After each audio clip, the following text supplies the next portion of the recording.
Hasn't been started since March, I believe.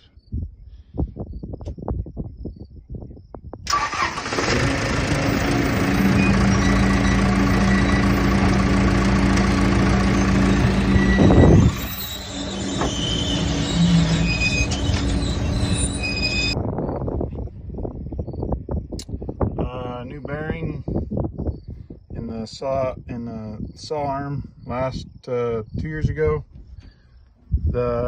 This has all been rebuilt last year. New bushings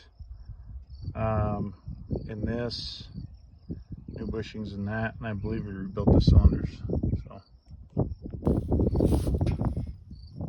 might need a front main seal one day.